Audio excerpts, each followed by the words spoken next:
मुख्यमंत्री Abhyuday coaching classes में आपका पुनः स्वागत है।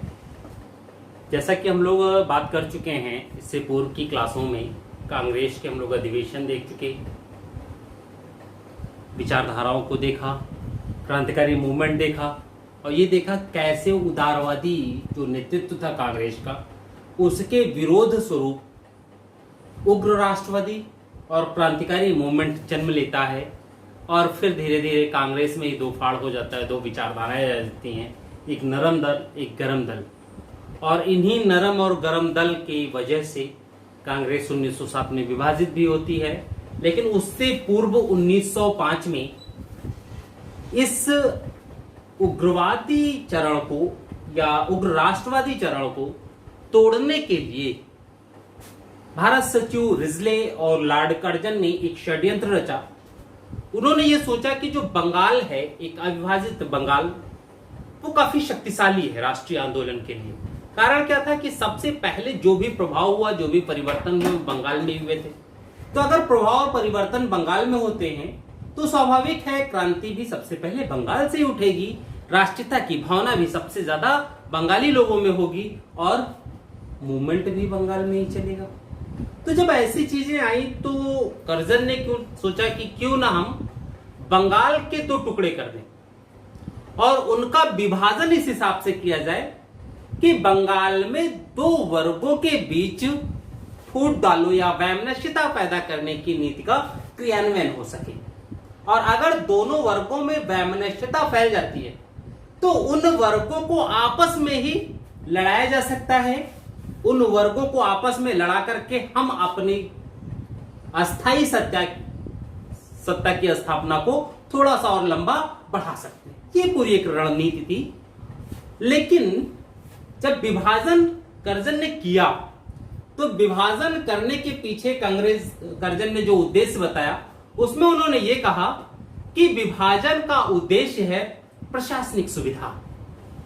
क्यों उन्होंने बताया। लेकिन जब हम लोग उसकी तह में जाते हैं विभाजन के, तो ये देखते हैं कि कांग्रेस का मूल उद्देश्य था विभाजन का प्रशासनिक सुविधा नहीं, बल्कि भारत में उठती हुई स्वतंत्रता की भावना को, उग्र राष्ट्रवादी भावना को तोड़ना और सांप्रदायिकता के बीच का प्रस्फुटन करना। जैसे रिजले ने यह कहा कि संयुक्त बंगाल, अविभाजित बंगाल बहुत शक्ति है, उसको तोड़ने के लिए उसका विभाजन चाहिए। फिर बंगाल के गवर्नर जो थे उस समय के, उन्होंने ये कहा कि मेरी दो पत्नियां हैं, एक हिंदू है, एक मुसलमान है, जिसमें से मुझे दूसरी पत्नी ज्यादा प्रिय है। ये क्या था? मुस्लिमों को अपनी ओर जोड़ने का प्रयास और हिंदुओं से एक दूरी बनाने का प्रयास, अर्थात मुस्लिमों को हिंदुओं के खिलाफ खड़ा करना। अब अगर मुस्लिम वर्ग जो हिंदुओं के बाद सबसे ज्यादा है जनसंख्या में, वो हिंदुओं के खिलाफ राष्ट्रीय आंदोलन में अंग्रेजों के साथ आ जाए तो स्वाभाविक था राष्ट्रीय आंदोलन की जो गति है वो धीमी पड़ जाएगी। अंग्रेजों का उद्देश्य भी यही था, किसी तरीके से राष्ट्रीय आंदोलन की शक्ति को तोड़ दिया जाए और काफी हद तक वो उस शक्ति को तोड़ने में सफल भी रहे। ठीक है, तो आज टॉपिक हम लोगों का बंगाल विभाजन। ये देखते हैं हम लोग बंगाल विभाजन में कि बंगाल विभाजन हुआ, इसका विरोध कैसे हुआ, विरोध का परिणाम क्या हुआ और इस विरोध का निष्कर्ष क्या आया था। ठीक है, तो आइए हम लोग बंगाल विभाजन, अब ये हम देखते हैं बंगाल में थे कौन कौन। जैसे एक तो पश्चिम बंगाल का इलाका, ममता जी बंगाल में। दूसरा बांग्लादेश,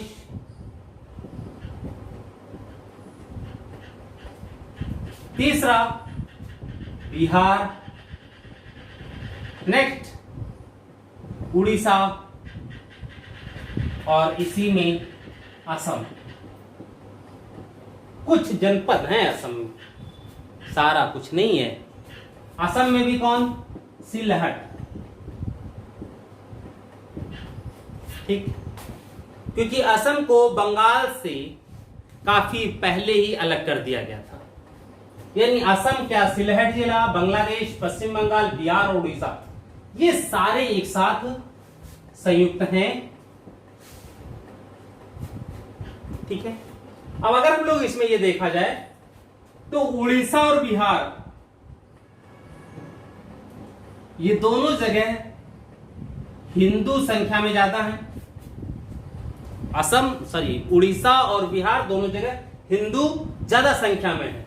बात आती है पश्चिम बंगाल की, तो पश्चिम बंगाल में भी देखते हैं तो यहां पर भी हिंदू की संख्या ज्यादा है। वर्तमान क्या कंडीशन है, मुस्लिम आबादी बांग्लादेश से बहुत आकर के वहां बस गई है, उनकी संख्या भी धीरे धीरे बढ़ रही है। तुष्टीकरण की राजनीति भी होती है, उनको संतुष्ट किया जाता है, वोट बैंक की राजनीति के लिए, सत्ता की हमेशा की स्थापना के लिए, ये सारी चीजें होती है, बड़ी राजनीतिक गेम होता है। लेकिन फिर भी पश्चिम बंगाल में हिंदुओं की संख्या ज्यादा। जब बांग्लादेश की बात करते हैं तो पूर्णतः मुस्लिम, असम के सिलहट की बात करते हैं तो ये भी मुस्लिम। ये कंडीशन थी। अब समस्या ये है कि इन दोनों प्रांतों में भी ऐसा तो है नहीं कि पूर्णतः हिंदू बहुल हो ये, या ये पूर्णतः मुस्लिम बहुल हो, ऐसा भी नहीं था। यहां पर भी मुस्लिम थे और यहां पर भी हिंदू थे, ये कंडीशन थी। अब ये देखिए कि जब विभाजन हुआ तो विभाजन में क्या था, पूर्वी बंगाल प्लस असम, एक प्रांत ये बना और इसकी राजधानी बनाई गई ढाका। देखिए, एक प्रांत पूर्वी बंगाल प्लस असम, यानी पूर्वी बंगाल का क्षेत्र, राजधानी इसकी ढाका बनाई गई। यहां जो आबादी रखी गई इस पूरे क्षेत्र में, यानी इस क्षेत्र में, वो थी 3.1 करोड़। यहां जो राजधानी रखी गई, ये वाली, इसमें राजधानी ढाका हो गई। जो आबादी रखी गई, जो भी आबादी रखी गई, उसकी संख्या टोटल रखी गई 3.1 करोड़, यानी यहां जनसंख्या 3.1 करोड़ है। और इस क्षेत्र का क्षेत्रफल जो था, मतलब इस पूरे प्रांत का जो भौगोलिक एरिया थी, वो था 40 वर्ग मील, यानी पर्याप्त क्षेत्र है, काफी बड़ा क्षेत्र है। जनसंख्या जो आई वो यहां पर आया 1.8 करोड़ मुसलमान और 1.2 करोड़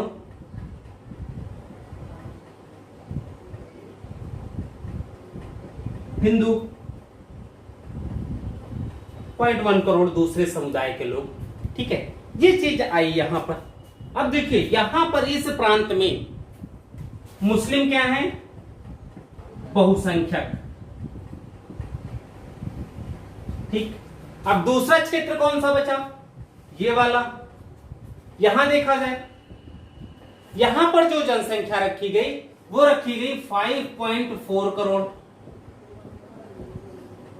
ठीक, यहां जो क्षेत्रफल रखा गया वो रखा गया 14,15,80 वर्ग मील,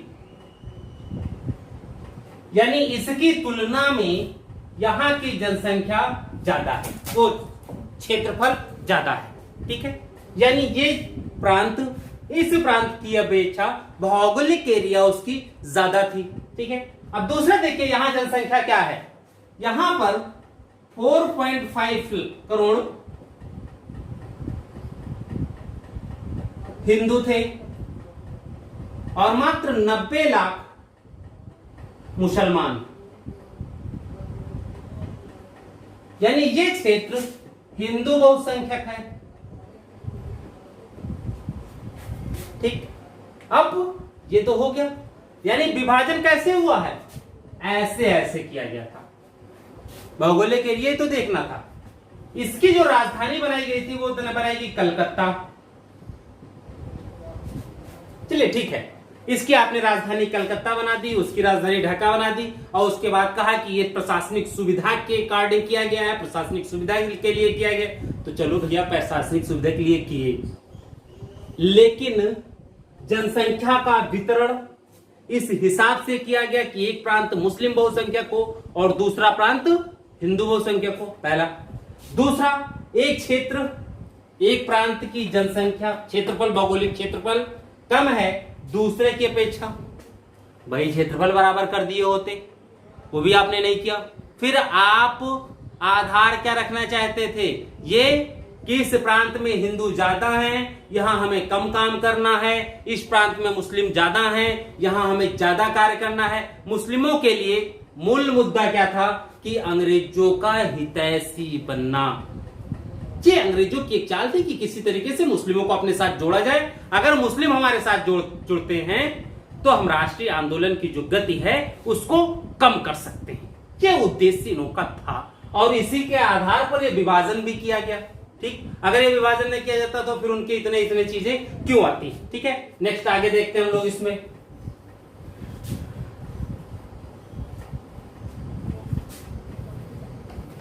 कि हुआ कैसे ये सारी चीजें। राज्य सचिव रिजले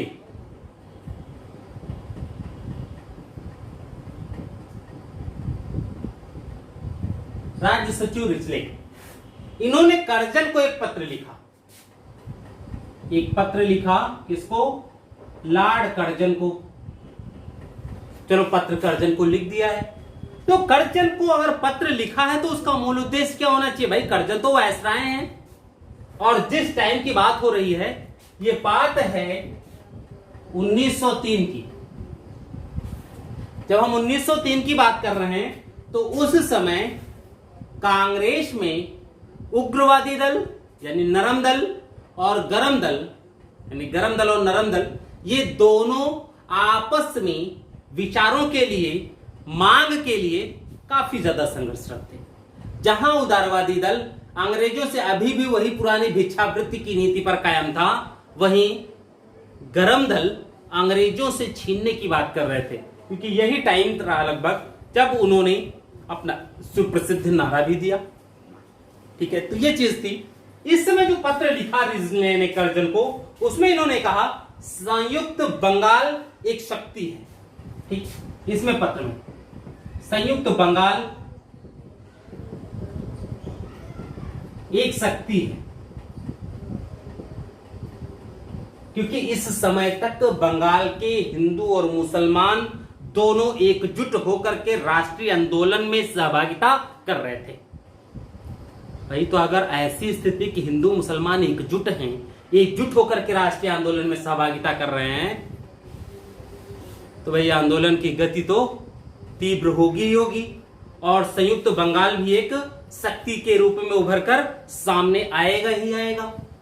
फिर इन्होंने कहा कि यदि संयुक्त बंगाल एक शक्ति है और विभाजित कर दिया जाए इसको, तो दोनों की दशाएं अलग अलग होंगी। ठीक, एक शक्ति है और विभाजित बंगाल, विभाजित बंगाल की दिशाएं अलग अलग होंगी।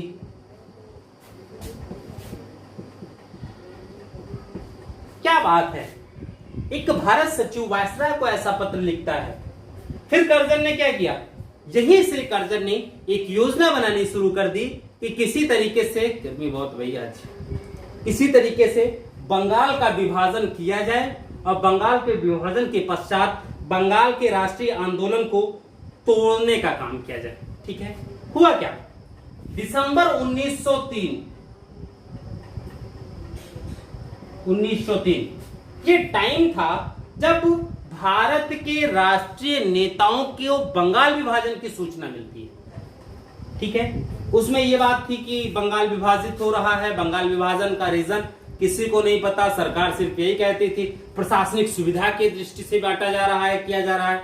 अब अगर प्रशासनिक सुविधा के दृष्टिकोण से बांट रहे हो तो कुछ तो मांग होनी चाहिए, वहां की जनता की तो मांग होनी चाहिए। जनता ने कुछ किया नहीं, मोदी जी यूपी बांटने चल दे। भाई विभाजन की परंपरा क्या है, विभाजन का रूपरेखा क्या है? जब तक वहां के लोग विभाजन की बात नहीं करते हैं तब तक स्वतः कोई चीजें नहीं हो सकती। बंगाल के लोग विभाजन की बात ही नहीं कर रहे हैं, तुम बड़े काबिल बने हो, चल दिए विभाजन करने। यही तो बात थी। यहां पर 1903 में सबसे पहले लोगों को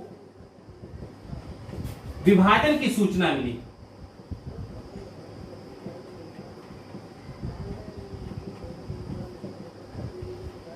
ठीक, अब अगर लोगों को विभाजन की सूचना मिलती है कि बंगाल का विभाजन कर दिया जाएगा, बंगाल विभाजित हो जाएगा और विभाजित बंगाल की शक्ति टूट जाएगी, तो स्वाभाविक है बंगाल के जो राष्ट्रवादी नेता हैं वो इस विभाजन के विरोध में लोगों को एकजुट करने का प्रयास अवश्य करेंगे। ये भी स्वाभाविक है। अब अगर वो एकजुट करने का प्रयास करते हैं तो कोई गलत तो नहीं था। यथा अगर विभाजन के विरोध में लोग ज्यादा अच्छा आंदोलन करने लगे तो स्वाभाविक है कि करने देना चाहिए, और अगर अच्छा खासा आंदोलन चल रहा है तो विभाजन की जो योजना है उसे रद्द कर देना चाहिए तो यही। लेकिन जैसे ही लोगों को पता चला, लोगों ने इस विभाजन का विरोध करना प्रारंभ कर दिया। अब अगर लोगों ने विभाजन का विरोध करना प्रारंभ किया, पर्चे बांटे गए, बैठकें होने लगी, कहते हैं विभाजन के विरोध में पर्चे बांटे गए, बैठकें होने लगी, हर जिले में होती थी। वहां के जो महत्वपूर्ण नेता थे बंगाल के, वो लोगों को एकजुट करने का प्रयास करने लगे। यहां तक कि कुछ पत्रों में विरोध होने लगा, पत्र पत्रिकाएं उसके समर्थन में आ गई, विरोध के समर्थन में आ गई। उनमें बंगाल विभाजन राष्ट्रीय आंदोलन को तोड़ने के प्रयास की निंदा होने लगी।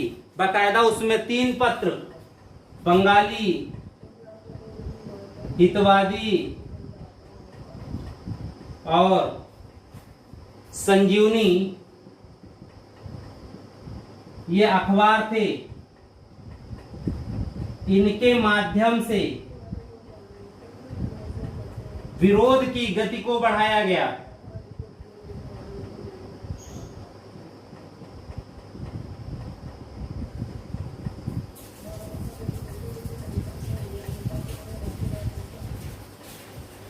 ठीक है, ये चीजें आई। अब अगर ये सारी चीजें आ रही हैं तो स्वाभाविक है कि इनके माध्यम से जनता के बीच में बंगाल विभाजन के विरोध की गति को वहां के लोकल नेता बढ़ा सकते। लेकिन अब अगर ये चीज होती रहे, फिर भी सरकार शांत है, अपने कार्य को धीरे धीरे अंजाम तक पहुंचाने का प्रयास कर रही है, तो फिर विरोध की गति या तो शांत हो जाएगी या विरोध की गति और तीव्र हो जाती है। बंगाल के विषय में शांत नहीं हुई, बल्कि विरोध की गति और तीव्र हो गई। हुआ क्या? मार्च 1904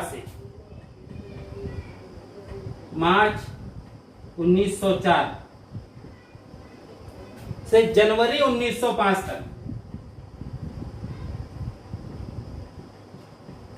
ये टाइम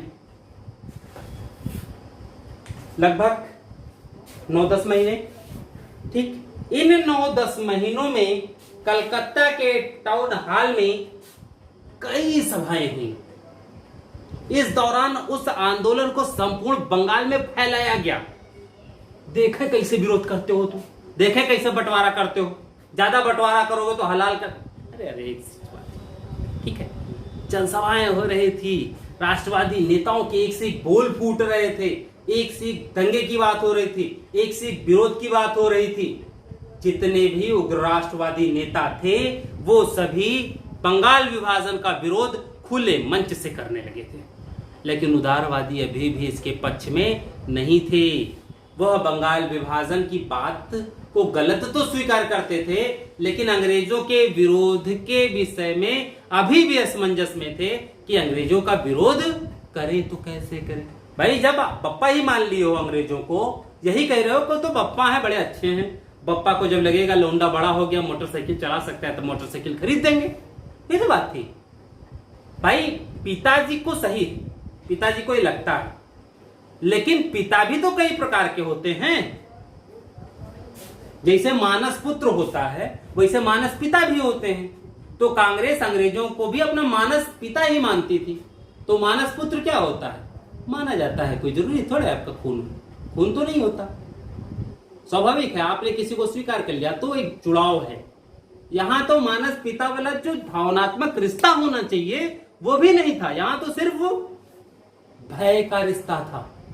उदारवादियों को यह डर लगा रहता है कि अंग्रेजों का अगर हम विरोध करें तो कहीं ऐसा ना हो कि अंग्रेज हमको हमारे ऊपर 2-4 केस लाद के पुलिस से डंडियाएं और जेल में ठूस दे। एक भय की बात थी। उग्रवाद राष्ट्रवादियों में क्या था, अरे देश के लिए तो जेल जाएंगे, कौन सा कौन उखाड़ लेगा भाई, 1 साल 2 साल 4 साल 6 साल 8 साल यही जेल में रहेंगे, फिर जब निकलेंगे तो और जोश से आंदोलन करेंगे। जेल जाने से सम्मान भी बढ़ता था उस समय, जेल जाने से नाम भी बढ़ता था उस समय। तो यहां पर तो नाम बढ़ाने जेल जाने की बात हो रही थी, और उधर ही होता था लठिया जाएंगी, अंग्रेजों से रिश्ता खराब हो जाएगा, इस रिश्ते से जो हम फायदा उठा रहे हैं वो फायदा भी खत्म होगा, अलग अलग चीजें। ठीक है, इस बीच में कलकत्ता के टाउन हॉल में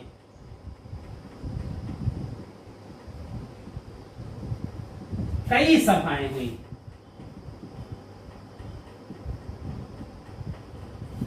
ठीक है, जब कलकत्ता के टाउन हॉल में कई सभाएं हुई और इन्हीं सभाओं के द्वारा ये विरोध का आंदोलन भी छेड़ा गया।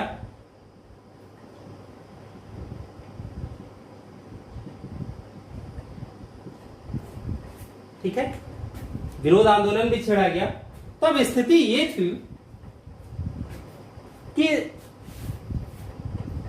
कांग्रेस के सामने ये था कि हम इसको स्वीकार करें कि न करें, अंग्रेजों के सामने ये था कि इस विरोध आंदोलन का जवाब कैसे दें। तो उसी समय इन विरोध आंदोलन के पक्ष में गृह सचिव और वायसराय ने तमाम याचिकाएं भेजी। यानी विरोध आंदोलन के पक्ष में गृह सचिव और वायसराय को तमाम याचिकाएं भेजी गई। इसी दौरान कहते हैं भाई 2 चीजें हो सकती हैं विरोध में, या तो आप जूता निकाल लो मारने लगो, एक तो ये है, तो इसे कहते हैं उग्रवादी। दूसरा ये है कि आप पेपर दो, ये नहीं हुआ, ये होना चाहिए था, ये नहीं कर पाए हैं, इसके लिए हमने यहाँ शिकायत की थी, कोई सुनवाई नहीं है, प्लीज आप करो। भाई पहले छोटके दिए, फिर उससे बढ़ के दिए, फिर उससे बढ़ के दिए, फिर उससे बढ़, एक परंपरा। अंत में अगर किसी ने भी संज्ञान ले लिया तो हो सकता है। यहां पे भी कहते हैं कि इस दौरान गृह सचिव प्लस वायसराय कई याचिकाएं भेजी गई। याचिकाओं को भेजने का जो मंतव्य था, जो उद्देश्य था, वो उद्देश्य सिर्फ यही था कि एक संवैधानिक तरीके से बंगाल विभाजन होने वाला जो है उस विभाजन को रद्द करवाया जा सके। ठीक, ये उद्देश्य है। एक संवैधानिक तरीका है, यहां सरकारी संपत्ति को क्षति की बात नहीं हो रही है, यहां किसी और प्रकार के विरोध की बात नहीं हो रही, यहां मारकाट की बात नहीं हो रही है, यहां बस फूकने की बात नहीं हो रही है। सिर्फ एक उद्देश्य, संवैधानिक तरीका से इस विभाजन को रद्द करवाया जाए, क्योंकि पब्लिक ये नहीं चाहती। ठीक, यहां ये चीजें। आगे बढ़ते हैं हम लोग।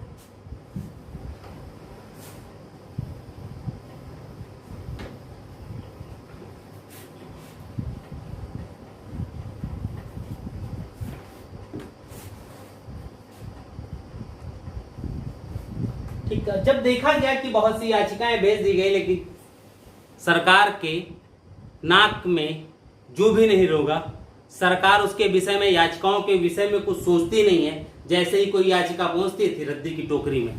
तो अब ऐसे स्थिति में विरोध जो अब इस स्तर तक था वह स्तर और बढ़ जाएगा। देखिए होता क्या है, 19 जुलाई 1905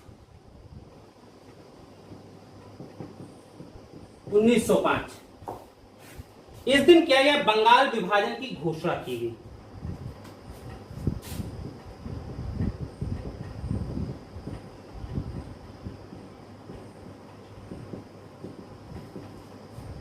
ठीक है, इतना याचिका भेजने के बाद भी कोई प्रभाव नहीं हुआ, बंगाल विभाजन की घोषणा हो गई। अब अगर बंगाल विभाजन की घोषणा हो गई तो कांग्रेस के नेता भी अब तक जिस प्रकार से विरोध आंदोलन चला रहे थे वह विरोध आंदोलन उस गति से नहीं चलेगा। उस विरोध आंदोलन की टोटल दिशा ही बदल जाएगी। जो अब तक एक संवैधानिक तरीके से चल रहे थे, अब वो संवैधानिक तरीका नहीं, उसमें कुछ न कुछ उग्र राष्ट्रवादी तरीका आ जाएगा। ठीक, जैसे ही इन्होंने घोषणा की, विरोध की टोटल दिशा ही बदल गई। ठीक है, एक तो ये बात आई। अब क्या हुआ कि तुरंत विदेशी माल के,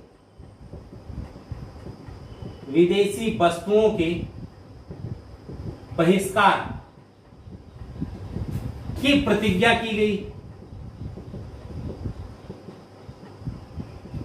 सोचा इन्होंने क्या कि यदि हम विदेशी वस्तुओं के बहिष्कार की बात करते तो संभव है विदेशी वस्तुओं के बहिष्कार से सरकार पर दबाव तो आता। कैसा दबाव? सरकार की आर्थिक स्थिति खराब होती, भारतीय जो छोटे मोटे उद्योग थे उनको फायदा होता, और जब उद्योगों को फायदा होता बहिष्कार आंदोलन से, तो संभव था उद्योगपति इस बहिष्कार आंदोलन को सपोर्ट करने के लिए, आंदोलन को और तीव्र करने के लिए होने वाली पूंजी की आवश्यकता को फुलफिल कर दें। हो सकता था भाई, संतुष्ट हमको सबको करना है। ठीक है, अंत में 7 अगस्त 1905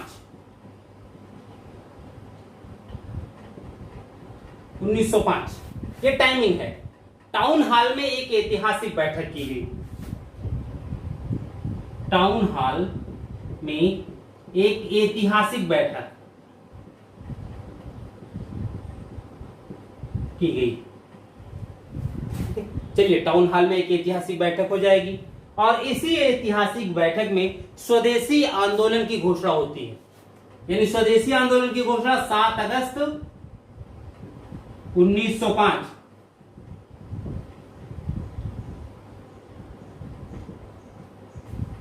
ये ध्यान रखिए, 7 अगस्त 1905 को स्वदेशी आंदोलन, 8 अगस्त 1905 को अगस्त प्रस्ताव, 8 अगस्त 1940 अगस्त प्रस्ताव, 8 अगस्त 1945 भारत छोड़ो आंदोलन।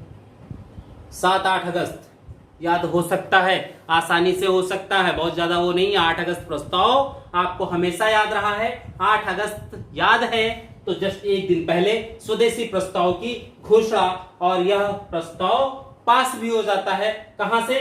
कांग्रेस के मंच से। ठीक है, दूसरा बहिष्कार प्रस्ताव पास हो गया।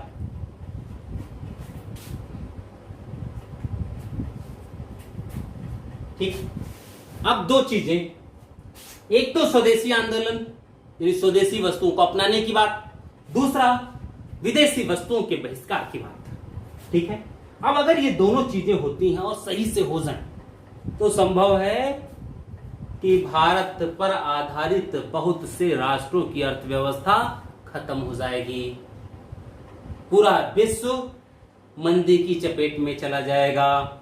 और अगर भारत चाहे तो, उसके नागरिक चाहें तो, भारत से उत्पादन बढ़ सकता है बहुत सी वस्तुओं का, क्योंकि भारत की क्रय शक्ति क्षमता ज्यादा है, जनसंख्या भी बहुत ज्यादा है, बहुत सी वस्तुएं इसको अपने उपभोग के लिए विदेशों से मंगानी पड़ती हैं, बहुत से विदेशी उद्योग सिर्फ भारत के बल पर चलते हैं। ठीक है, ये सारी चीजें हो सकती। बहिष्कार प्रस्ताव पास हुआ, और जैसे ही बहिष्कार प्रस्ताव पास हुआ, बंगाल के महान नेता S.N. बनर्जी ये इसके समर्थन के लिए देश के भ्रमण पर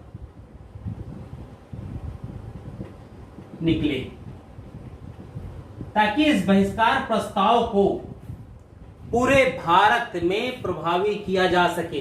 भाई, एक प्रांत में अगर हो रहा है तो इसका प्रभाव बहुत कम होगा ब्रिटेन के लिए, इसलिए क्या चाहते थे कि संपूर्ण भारत अगर बहिष्कार प्रस्ताव में सम्मिलित हो गया तो इसका प्रभाव बहुत अच्छा हो सकता है। इसके प्रभाव यह होगा कि अंग्रेज अपने आर्थिक हानि को देखते हुए संभव है कि बंगाल विभाजन की घोषणा को रद्द कर दें। ठीक है, सितंबर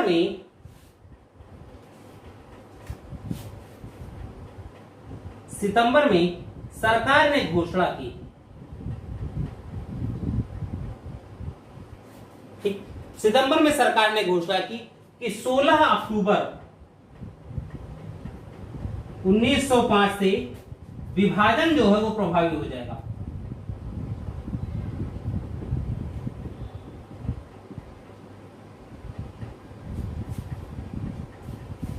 सोलह अक्टूबर 1905 से विभाजन प्रभावी हो जाएगा। ठीक है। अब अगर मान लो कि 16 अक्टूबर 1905 को विभाजन प्रभावी हो गया, बंगाल दो टुकड़े में विभाजित हो गया, तो क्या जो विभाजन का विरोध करने वाले लोग थे उन्हें विरोध बंद कर देना चाहिए? कुछ लोगों की सोच ये होती है कि अगर हम किसी चीज का विरोध कर रहे हैं कि ये चीज ना हो, लेकिन वो चीज हो जाए, तो उस चीज का विरोध बंद कर देना चाहिए, क्योंकि हमने तो बहुत रोकने का प्रयास किया लेकिन रुका ही नहीं ससुरा, तो फिर कैसे? यही थोड़े होता है। देखिए होता क्या होगा, मान लीजिए आपने किसी से प्रेम किया, बड़ी शादी की इच्छा थी, लड़की भी आपसे चाहती थी और आप एक दूसरे से मिल के मंदिर में जा करके जबरदस्ती जयमाला पहना दिए थे, बहुना किसी सबूत वबूत की। हो सकता है भाई, लोग करते भी हैं ऐसा। बड़ी कस्में वादे खाए थे जीने साथ जीने मरने की, और अंत में बेटी के घर वालों ने बिटिया का विवाह कहीं और फाइनल कर दिया, आप टूट गए। तो दो आदमी होते हैं इसमें, एक वो लोग होते हैं तो जैसे पता चला बेटिया का विवाह फाइनल हो गया, बेटिया से बात किया, बेटिया ने डांट दिया, कहा क्या करते हो तुम जो तुमसे शादी कर ले। वो टूट गए, दारू नशा वशा आ गए, जाके शमशान पर बैठने लगे रात में। एक वो हो गए। दूसर कई क्या होते हैं, बेटिया ने अपनी मजबूरी बताई, क्या करें मम्मी जहर खाने जा रही थी इसलिए शादी फाइनल हो गई। लौंडा बाइक उठाया पहुंच गया ससुर जी घर, उसने कहा ऐसे नहीं हो सकती, हम प्यार करते हैं दोनों लोग, बालिग हैं, भगा ले जाएंगे। ठीक। अब मानो कि वहां आप पहुंचे, ज्यादा आक्रामक तेवर में थे, लड़की के पिता के साथ आपने बभद्रता कर दी, लड़की भी उसमें गुस्सा ही पापा के अपमान को देख करके, और उसने आपको बड़ी खरी खोटी सुनाई और भगा दिया। आपका मूल मोटो क्या होना चाहिए?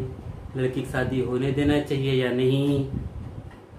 भाई प्रेम करते थे, 8-10 साल का प्रेम था आपका, तो कुछ तो होना चाहिए। अब जो जिद्दी स्वभाव के होते हैं, जैसे ही कांग्रेस के उग्र राष्ट्रवादी नेता, ऐसे अगर है बंदा तो क्या करेगा? ठीक है करो शादी, शादी हो जाएगी, शादी हो जाने के बाद भी वो तोड़ने का प्रयास करेगा, और अंत में सफलता, भाई प्रयास अगर आप लगातार कर रहे हैं तो सफलता तो मिलेगी, अंत में उसको शादी तोड़ने का जरूर कुछ न कुछ लाभ मिलेगा। ठीक वैसे ही जैसे अभिन्न श्याम गुप्ता जो एक बैडमिंटन खिलाड़ी थे, उनके मामले में आया था। ठीक है, वो सब चीजें हो सकती हैं। आपका प्रेम कितना है ये डिपेंड करता है। तो इन उग्र राष्ट्रवादी नेताओं को बंगाल विभाजन के विरोध से बड़ा प्रेम था, ये विभाजन होने के बाद भी उसका विरोध करना बंद नहीं करते। इनकी कोई प्रेम तक कहते, ये भी इतने बड़े प्रेमी थे। ठीक है, तो ये चीजें थी। अब समस्या क्या थी कि जब विभाजन हुआ, जिस दिन प्रभावी हुआ उस दिन बंगाल में शोक दिवस मनाया गया। 1 मिनट, हम लोग आगे बढ़ते हैं। 16 अक्टूबर 1905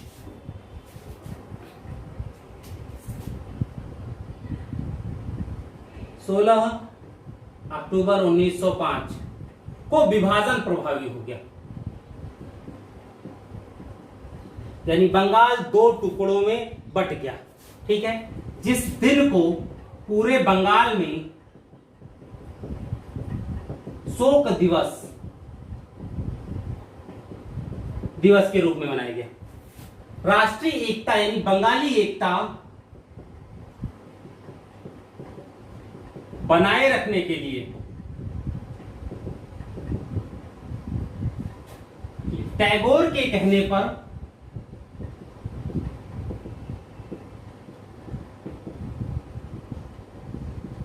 कहने पर इस दिन को राखी दिवस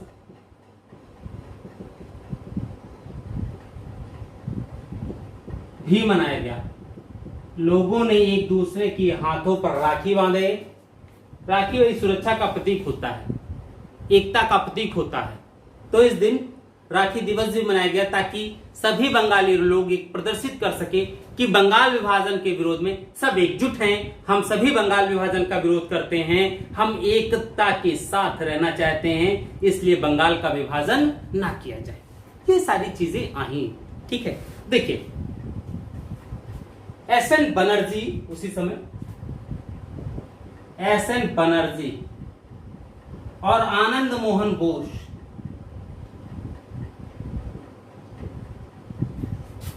ये दो लोग, एसएन बनर्जी और आनंद मोहन बोस, इन दोनों लोगों ने कलकत्ता में बहुत बड़ी जनसभा की। कहते हैं बहुत बड़ी जनसभा थी। स्थिति ये थी कि आनंद मोहन बोस ने जो जनसभा की उसमें लगभग 50,000 लोग आए, और जो एसएन बनर्जी की जनसभा थी इसमें लगभग 70,000 लोग आए। भाई बहुत बड़ी संख्या हो गई उस समय के हिसाब से, यानी आधा बंगाल उमड़ पड़ा। ठीक है, बहुत बड़ी संख्या, कलकत्ता पूरा कलकत्ता उमड़ पड़ा। ठीक है, कहते हैं इन जनसभाओं में आंदोलन को चलाने के लिए चंदे की बात थी, और जैसे ही चंदे की बात रखी गई कुछ घंटों में ही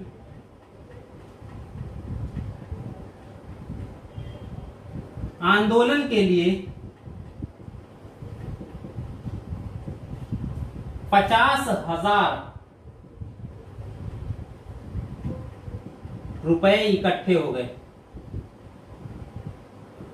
सोचिए, यानी आंदोलन चलाने के लिए लोग चंदा देने को तैयार थे, लोग आंदोलन की गति को बढ़ाने के लिए, आंदोलन यानी बंगाल विभाजन के विरोध के लिए कुछ भी करने को तैयार थे, लेकिन फिर भी सरकार विभाजन को रद्द करने के मूड में नहीं थी। ठीक है, आगे हम देखते हैं स्वदेशियों बहिष्कार आंदोलन कैसे फैला।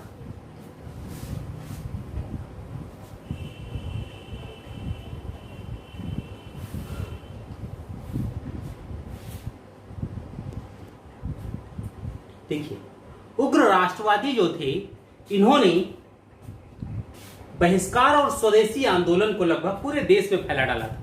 बनर्जी की भूमिका इसमें बहुत मायने रखती थी। अब मेन चीज ये था कि कांग्रेस कैसे सब कहां तक समर्थन करती। 1905 में बनारस अधिवेशन हुआ। 1905 में बनारस अधिवेशन, अक्टूबर में विभाजन की घोषणा हो गई, विभाजन प्रभावी भी हो गया। दिसंबर में बनारस अधिवेशन, और इसके अध्यक्ष हुए गोपाल कृष्ण गोखले।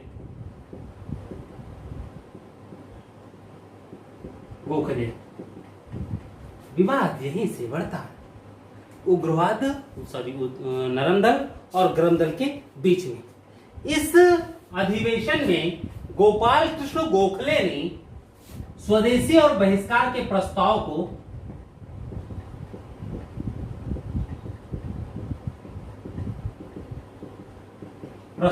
समर्थन दिया। यानी कांग्रेस बंगाल विभाजन के विरोध में होने वाले स्वदेशी और बहिष्कार के प्रस्ताव को 1905 यानी विभाजन प्रभावी होने के बाद समर्थन दे रही है। इससे पहले क्या समर्थन की घोषणा नहीं हो सकती थी?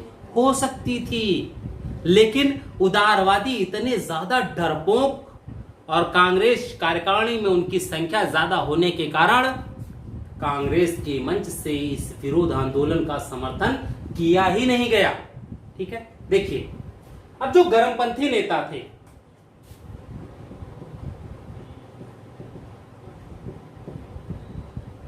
इन्होंने कहा कि जब हम सिर्फ विरोध कर रहे हैं बंगाल विभाजन की और उसकी सुनवाई नहीं हो रही है, तो अब हम लोग खाली इसी विरोधी नहीं रहेंगे, मांग और बड़ी कर दो। इन्होंने आंदोलन का लक्ष्य, जो स्वदेशी आंदोलन चलाया, गरमपंथी नेताओं ने स्वदेशी आंदोलन का लक्ष्य स्वराज्य निर्धारित किया।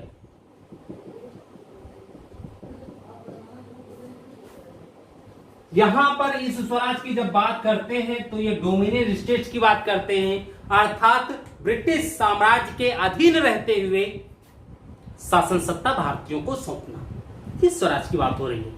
यानी 1905 कांग्रेस अधिवेशन के बाद गरमपंथी दल के जो नेता थे, बालपाल, लाल बालपाल, ठीक है, इन लोगों ने स्वदेशी आंदोलन का अंतिम उद्देश्य स्वराज्य निर्धारित किया और अब आंदोलन बंगाल विभाजन के साथ साथ स्वराज की प्राप्ति का भी आंदोलन हो गया। ठीक है, देखिए अब यहां क्या हुआ, गरमपंथी ये कह रहे थे कांग्रेस इस आंदोलन का उद्देश्य जो है वो स्वराज को लक्ष्य कर दे, उद्देश्य जो है वो स्वराज को बना ले। अब बंगाल विभाजन की बात नहीं है क्योंकि बंगाल विभाजन तो ये कर चुके हैं, तो अब हमारा अंतिम उद्देश्य होना थी स्वराज की प्राप्ति। लेकिन जो गरमपंथी हैं, वो सॉरी नरमपंथी हैं, वो इसके लिए तैयार नहीं हैं और इन्होंने इस प्रस्ताव को सिरे से नकार दिया क्योंकि चूंकि कांग्रेस कार्यकारिणी में बहुमत उदारवादियों का ही था। ये अंग्रेजियत से ज्यादा पले पले थे। ठीक है, हर चीज इनको अंग्रेजियत में दिखती थी। विरोध करना नहीं सीखा था इन्होंने, सिर्फ और सिर्फ चाटुकारिता करना सीखा और भरपूर चाटुकारिता कर। तेल तो ऐसा लगाते थे कि अंग्रेजों को पता नहीं चलता होगा कि तेल लग गया मुझे। भाई गलत बात है, नहीं सॉरी। ठीक है, देखिए स्थिति 1906 कलकत्ता अधिवेशन हुआ। 1906 में कलकत्ता में अधिवेशन होना था। अब यहां पर उद्देश्य था, जो गरमपंथी थे वो ये चाहते थे कि लाला लाजपत राय को अध्यक्ष बनाया जाए।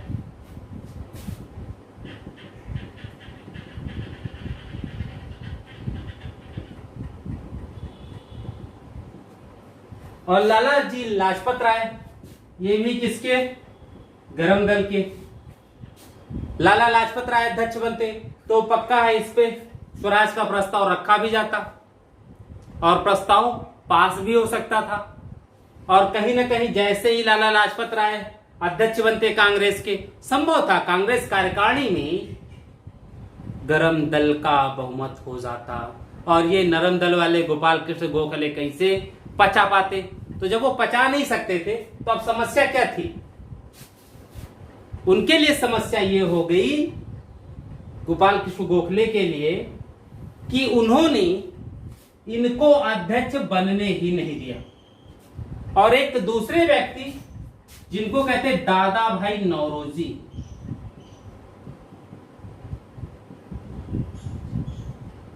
इनके नाम की घोषणा कर दी गई कि ये होंगे अध्यक्ष। अब इतने बुजुर्ग पुरुष, कोई भी व्यक्ति हो, हर व्यक्ति इनका सम्मान करता था, हर व्यक्ति सम्मान करता था। तो अगर इनका सम्मान इतना ज्यादा था तो फिर इनके अध्यक्ष पर बैठने का विरोध गरम दल ने नहीं किया। ये अध्यक्ष बन गए, इनका विरोध गरम दल ने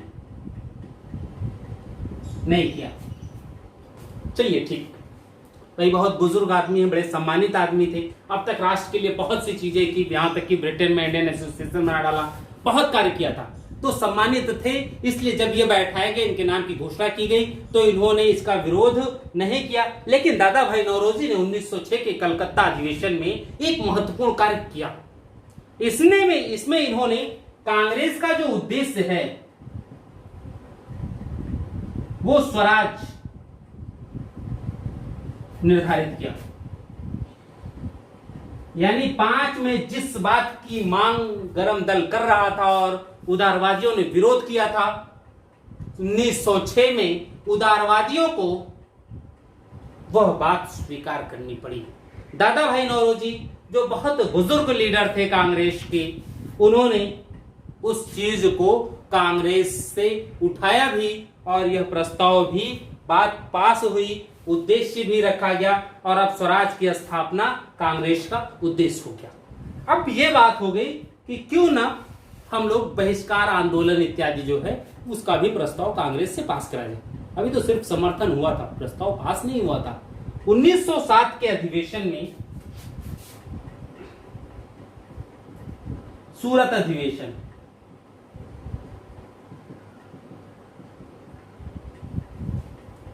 सूरत में क्यों हुआ?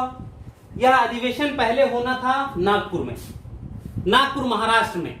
महाराष्ट्र में तिलक बहुत ज्यादा प्रभावी, गरम दल के लोग ये चाहते थे कि इस अधिवेशन के तक तिलक करें, बाल गंगाधर तिलक करें, लेकिन गोपाल कृष्ण गोखले किसी भी कीमत पर ये नहीं चाहते थे कि ये अधिवेशन या किसी भी अधिवेशन की अध्यक्षता तिलक करें।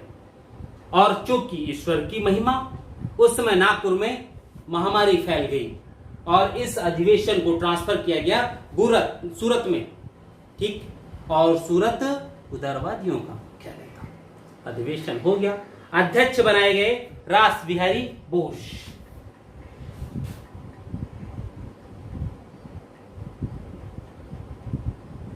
और इसी में मतभेद हुए और कांग्रेस विभाजित हो गई। हम लोग अभी इस कांग्रेस के विभाजन को अलग से और अच्छे से पढ़ेंगे, ठीक है। कांग्रेस विभाजित हो गई, ठीक है। अब चूंकि कांग्रेस विभाजित हो गई तो जो नरम दल के लोग हैं वो इस आंदोलन का समर्थन नहीं करेंगे। यह आंदोलन पूर्णतः गरम दल के लोगों का हो गया, यानी कांग्रेस की लोकप्रियता गरम दल से थी। कहते हैं इसी के बाद 1907 कांग्रेस विभाजन, यानी 1908 से लेकर के 1914 तक कांग्रेस संगठन नाम मात्र का जीवित था, उसका अस्तित्व बहुत कम हो गया था, ठीक है। क्योंकि जो गरम दल के लोग थे जब अलग हुए तो इन्होंने एक नेशनलिस्ट पार्टी बनाई, उसके थ्रू इन्होंने आंदोलन शुरू किया, विचार इत्यादि। सरकार ने इस आंदोलन को दबाने की रणनीति निभाई, ठीक है। तो अब इसमें देखते हैं जन जागरण कैसे किया, लोगों के बीच में इस गरम दल के लोग कैसे गए और इस आंदोलन को और ज्यादा कैसे किया, सरकार ने इस आंदोलन को कैसे दबाया और दबाने का परिणाम क्या हुआ सरकार का। देखिए, जन जागरण,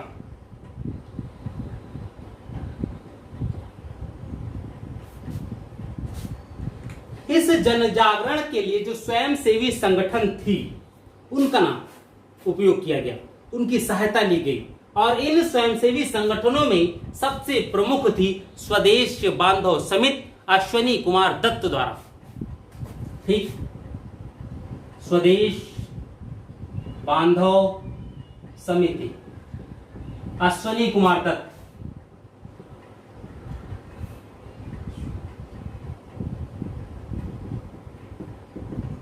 अश्विनी कुमार दत्त। कहते हैं संपूर्ण बंगाल में इसकी 159 शाखाएं थी।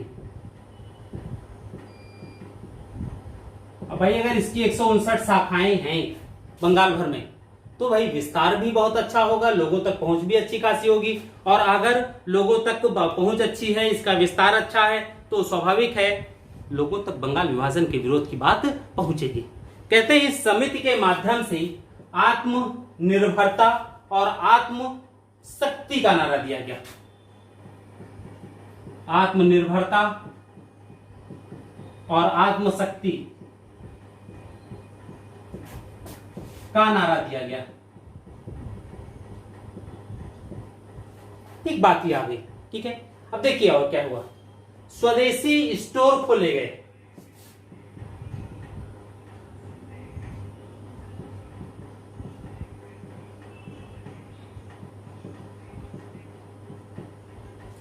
यानी भारत में निर्मित वस्तुओं की बिक्री के लिए दुकानें खोली गई हैं ताकि यहां से केवल स्वदेशी वस्तुएं ही मिलेंगी। लोगों का आह्वान, छात्रों का आह्वान किया गया ताकि छात्र इस आंदोलन में सम्मिलित हो। और जब देखा कि युवा छात्र आंदोलन में काफी सम्मिलित हो रहे हैं तो उस समय एक सर्कुलर जारी किया गया। वहां का जो डिप्टी गवर्नर था बंगाल का, उसने जारी किया सभी जिलाधिकारियों को। इसको कहते हैं कार्लाइल सर्कुलर।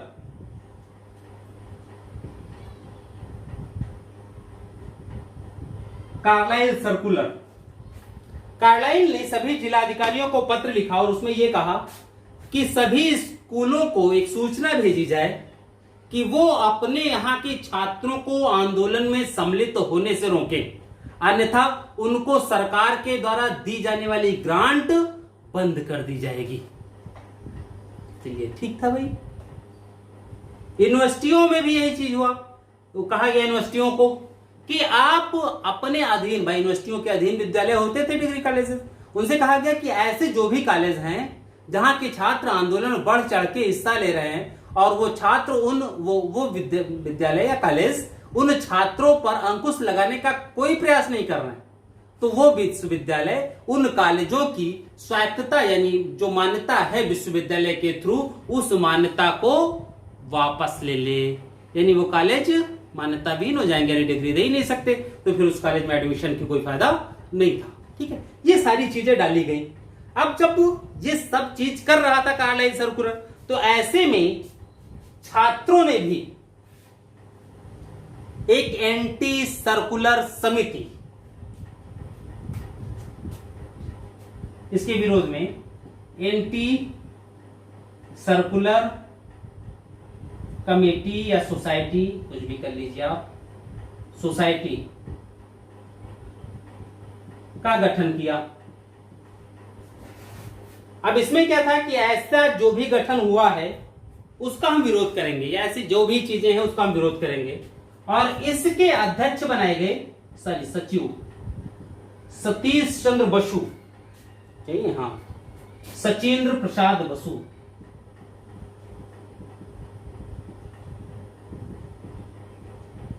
बसु। ठीक है, तो यहां तो हो गया, चलिए एंटी सर्कुलर सोसाइटी हो गया। दूसरा, जब ये सब चीजें की गई तो अब राष्ट्रीय नेताओं को भी तो बच्चों की शिक्षा के विषय में कुछ सोचना चाहिए। बच्चे तो अपना सोच रहे हैं। एंटी सर्कुलर सोसाइटी में यह था कि हम कॉलेज में रहेंगे, लेकिन जो आंदोलन से संबंधित कार्य है वो कार्य हम करते रहेंगे। शिक्षा अगर जा रही है, निकाले गए तो कोई दिक्कत नहीं, शिक्षा बाधित नहीं होगी। जो भी ऐसे छात्र जो बहुत अच्छे हो पढ़ने में, वो क्या कर रहे थे, वो ऐसे पढ़ाने का काम कर रहे थे। इसी दौरान एक और समिति बनी थी, डांस सोसाइटी। ठीक है, डांस सोसाइटी का काम था कि आंदोलन में सम्मिलित होने वाले सभी बच्चों को, तो शिक्षा तो प्रभावित होगी, दिन भर आंदोलन रहोगे तो क्लास छूटेगी। तो उसमें होता था कि 4 बच्चे क्लास कर लिए और सब आंदोलन में है, शाम को वही 4 बच्चे जो लोग आंदोलन में गए होते थे उनको पूरी क्लास समराइज करा देते थे या पढ़ा देते फिर से, बच्चों को नुकसान विशेष नहीं हुआ। अब इसमें भाई जो राष्ट्रीय नेता थे उन्होंने क्या किया, उन्होंने राष्ट्रीय विद्यालयों की स्थापना की। इसके विरोध में राष्ट्रीय विद्यालयों की स्थापना हुई।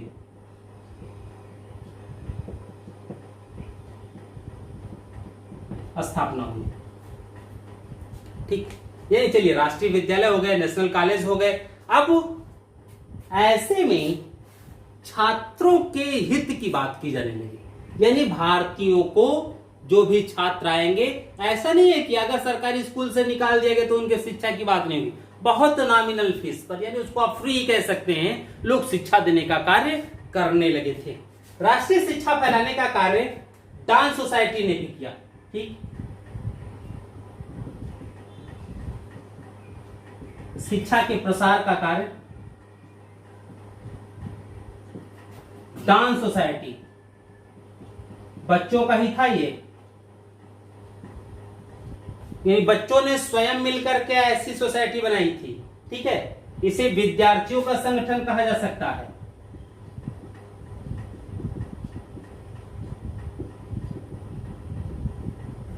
ठीक, विद्यार्थियों का एक संगठन था। इसके सचिव बने सतीश चंद्र मुखर्जी। सचिव बने सतीश चंद्र मुखर्जी। ठीक है, तो ये चीजें आई। अब समस्या ये थी कि ये सारी चीजें हो रही हैं, अब इन सबका परिणाम भी तो कुछ आना चाहिए। अगर इन सबका परिणाम कुछ नहीं आता है तो चीजें तो अलग होंगी ही। अब देखिए इनके बाद क्या क्या चीजें नई होती हैं।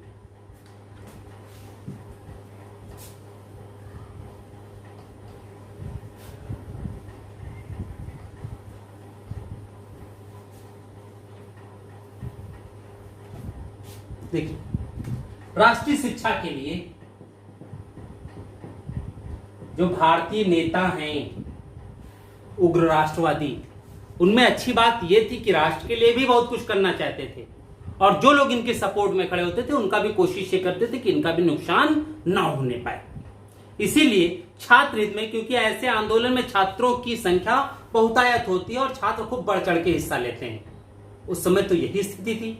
आज भी चीजें ये आती हैं, कुछ भी आंदोलन होता है तो युवा वर्ग उसमें सबसे ज्यादा बढ़ चढ़ के हिस्सा लेता है। ठीक है, तो यहां पर वही हुआ ऐसी स्थिति में भारतीय राष्ट्रीय नेताओं ने 8 नवंबर 1905 को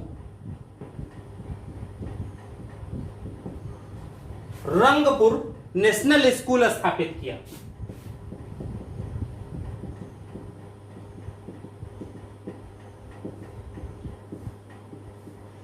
देखिए, यानी भारतीयों द्वारा शिक्षा की व्यवस्था प्रारंभ कर दी जाती है। 16 नवंबर 1905 को ही राष्ट्रीय शिक्षा परिषद स्थापित किया गया।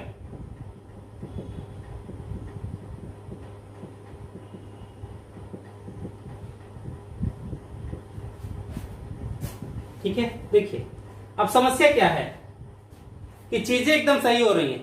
16 अगस्त 1906 बंगाल नेशनल कॉलेज और स्कूल की स्थापना हुई। नेशनल कॉलेज और स्कूल की स्थापना हुई, यानी स्वदेशी आंदोलन ने भारत में या पश्चिम बंगाल में शिक्षा की भी प्रगति की। भारतीयों द्वारा स्थापित शिक्षण संस्थान आए, वरना उसके पहले सरकारी शिक्षण संस्थान ही शिक्षा देने का काम करते थे। यानी जब विपत्ति पड़ती तभी आप चेतते हैं, बिना विपत्ति के आप भारतीयों में है ना वो चीजें।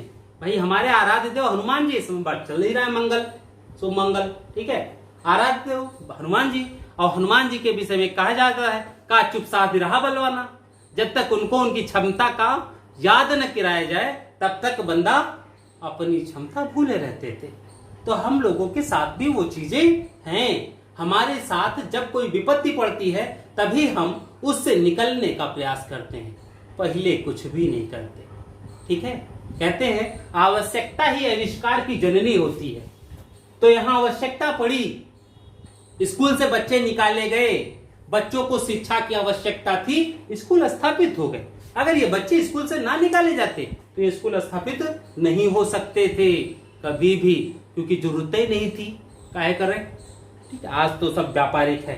ठीक, अब इसकी जो स्थिति थी, इसके प्रिंसिपल अरविंद घोष,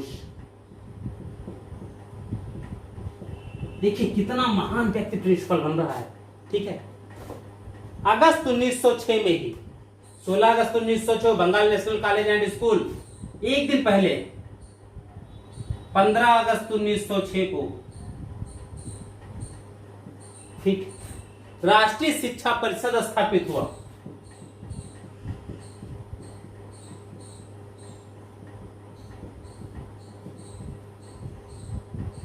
वही राष्ट्रीय शिक्षा परिषद, एक वहां फिर यहां पर, ठीक है, लेकिन यह राष्ट्रीय शिक्षा परिषद सदगुरु दास बनर्जी द्वारा स्थापित किया गया था।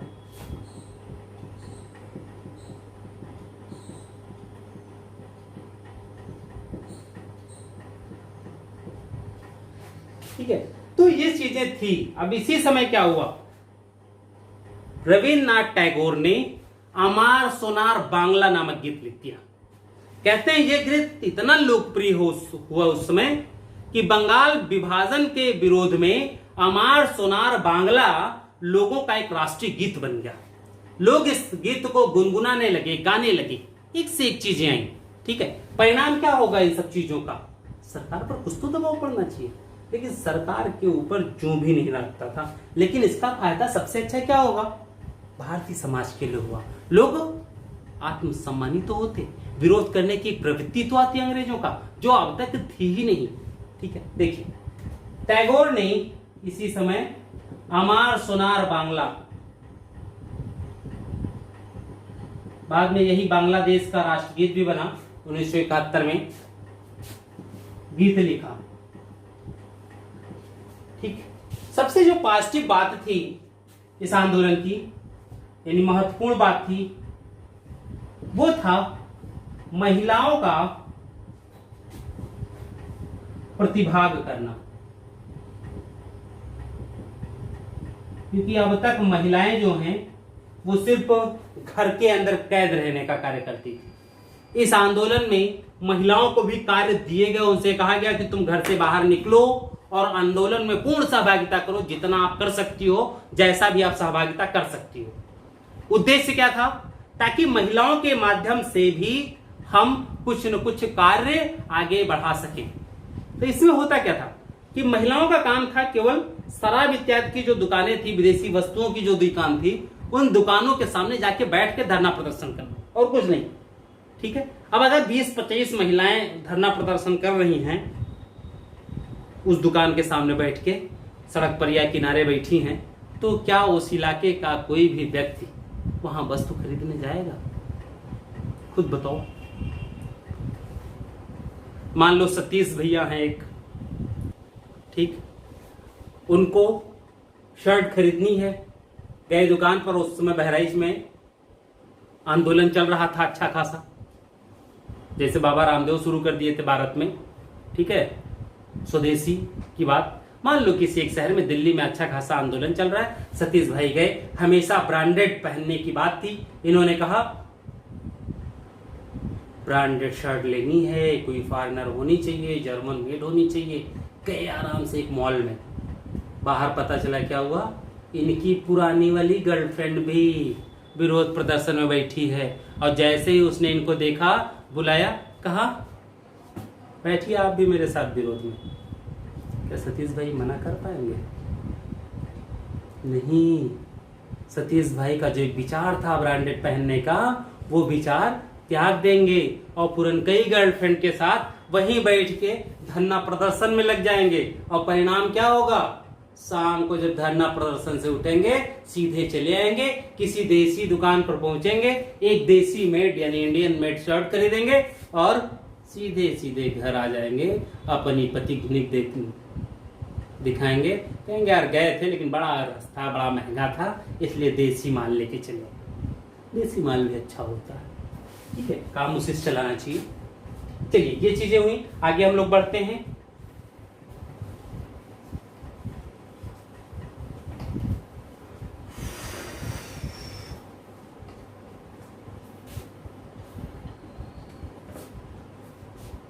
वारीसाल एक जिला है, वारीसाल को छोड़कर ये अपवाद था। वारीसाल, बंगाल का सामान्य किसान इस आंदोलन में सम्मिलित नहीं हुआ, ठीक है। बंगाल का सामान्य किसान इस आंदोलन में सम्मिलित नहीं हुआ। रीजन क्या रहा होगा? रीजन ये था कि बंगाल में अधिकतर जमींदार वर्ग हिंदू थे और इन जमींदारों के द्वारा सामान्य किसानों का शोषण किया जाता था। और जब सामान्य किसानों का शोषण किया जाता है जमींदारों के द्वारा, और जमींदार ही ऐसे आंदोलन का नेतृत्व कर रहे हैं, तो कोई शोषित व्यक्ति शोषक वर्ग के साथ कैसे जा सकता था? इसलिए वारीसाल के लोग तो आए, लेकिन अन्य जगहों के किसान सम्मिलित नहीं हुए। दूसरी चीज, जो सामान्य किसान थे उसमें संख्या अधिकतर मुस्लिमों की थी। बंगाल, बिहार, उड़ीसा सब छोड़ दिया जाए तो जो बंगाल के थे वहां पर अधिकतर सामान्य किसान मुस्लिम वर्ग के थे, जमींदार हिंदू हैं। तो और अंग्रेज जो हैं वो बांटो राज करो की नीति पर चल ही रहे थे। कांग्रेस के मुस्लिमों के कई नेता भी उभर कर सामने आ गए, सलीमुल्लाह खान इनका नेतृत्व करने वाले। तो जब सलीमुल्लाह खान नेतृत्व कर रहे हैं, कई दूसरे मुस्लिम नेता उभर कर सामने आ रहे हैं, तो क्या वो दूसरे मुस्लिम नेता इन किसानों को भड़काने का कार्य इस आंदोलन के लिए नहीं करेंगे? उन्होंने किया भी, और इनको कोशिश यही किया कि यह आंदोलन में किसी न किसी प्रकार से सम्मिलित होने से रुक जाएं। और हुआ भी, सामान्य किसान सम्मिलित नहीं हुआ, आंदोलन अधिकतर शहर तक ही सीमित हो गया। दूसरी चीज इसमें, अंग्रेजों ने मुसलमानों का उपयोग सांप्रदायिकता का जहर घोलने के लिए किया, ठीक। अंग्रेजों ने मुसलमानों का उपयोग सांप्रदायिकता का जहर घोलने के लिए किया, क्योंकि इसी दौरान लीग का भी गठन हो गया। सलीमुल्लाह खां बंगाल के अच्छे खासे मुस्लिम नेता हो गए, मुस्लिमों को आंदोलन में सम्मिलित होने से रोका गया, जो भी थोड़ा बहुत सम्मिलित हुए बस थोड़े बहुत ज्यादा सक्रिय भूमिका आंदोलन में या विरोध प्रदर्शनों में नहीं थी। 1907 में मुस्लिमों का एक दल 1908 में मुस्लिमों का एक छोटा सा दल शिमला में जाके मिला, वहां उसने अपने लिए अलग प्रतिनिधित्व की बात की और परिणाम स्वरूप 1909 के मार्ले मिंटो सुधार में उन्हें पृथक निर्वाचन प्रणाली दे दी गई। यानी इतनी जल्दी मुस्लिमों को अधिकार दिए गए, उनके हित की बात की गई कि मुस्लिमों को लगा कि अगर हम अंग्रेजों के साथ रहते हैं तो अपने लिए अधिकतम लाभ अर्जित कर सकते हैं, यदि अंग्रेजों के साथ नहीं रहते हैं तो हम अपने लिए लाभ अर्जित नहीं कर सकते। इसलिए अच्छा यही होगा कि हम लोग हिंदुओं के सपोर्ट में ना जा करके हिंदुओं के विरोध में खड़े हो जाएं, ताकि मुस्लिमों से अपने लिए अधिकतम राजनीतिक लाभ प्राप्त कर सके। अंग्रेज भी यही चाहते थे, इसलिए अंग्रेजों ने इस सोच को बढ़ावा दिया और इस सोच को उत्पन्न करने में भी बहुत बड़ा योगदान दिया, प्रयास भी किया, ये सोचा है। ठीक, अंततः हुआ क्या कि 1907 से 8 के दौरान सभी बड़े नेता गिरफ्तार कर लिए गए या जेल में डाल दिए गए।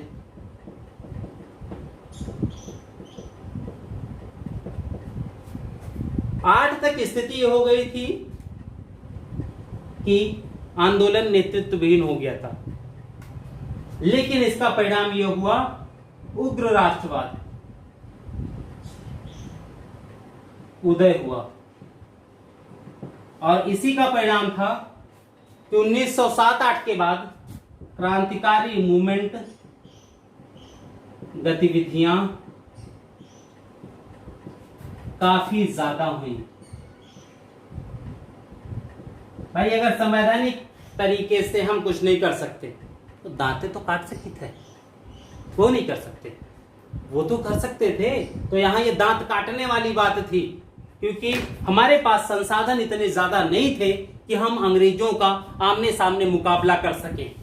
जब संसाधन नहीं तो सीमित संसाधनों से ही आतंकवादी यानी क्रांतिकारी गतिविधियों को अंजाम दिया गया। ठीक है, आगे आते हैं। एक कमेटी बनी इस पे, अरुंडल कमेटी, क्योंकि काफी ज्यादा आंदोलन हो ही चुका था, सरकार को भी लगा कि बंगाल विभाजन का कोई विशेष फायदा नहीं हुआ, ये तो पूरे देश में ही अब चालू हो गया है। पहले क्या था, संवैधानिक तरीके से बात हो रही थी, अब क्या है, उग्र राष्ट्रवाद आया। उग्र राष्ट्रवाद को जब हम लोगों ने खत्म किया तो क्रांतिकारी मूवमेंट शुरू हो गया। अब तो यहाँ अंग्रेजों से, पहले क्या होता था, अंग्रेजों से दबके रहते थे, फिर विभाजन की जब बात की तो क्या हुआ, अंग्रेजों से आमने सामने बात करने की हैसियत आ गई। जब विभाजन कर दिया तब स्थिति क्या हुआ, अंग्रेजों को खुले मंच से गरियाने की स्थिति आ गई, गाली देने लगे। और जब जो गाली देने वाले थे उनको गिरफ्तार कर लिया गया, नेतृत्वहीन हो गया, तब नए नए जो लौंडे थे स्कूल वाले, उन्होंने कहा ठीक, गरिया नहीं सकते तो चोरिस गोली तो मार सकते हैं। तो यहां वो चीज आ गई।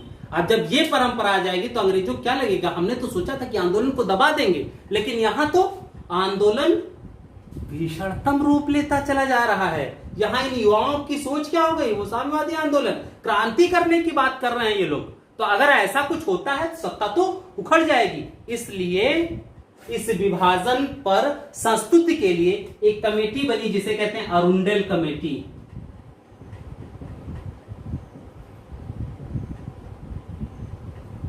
ठीक, ये बनाया गया 1906 में ही।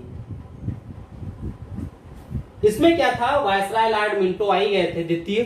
ठीक है, लॉर्ड मिंटो ने राजनीतिक सुधारों के विषय में सलाह देने के लिए इसका गठन किया था। ठीक है, वायसराय लॉर्ड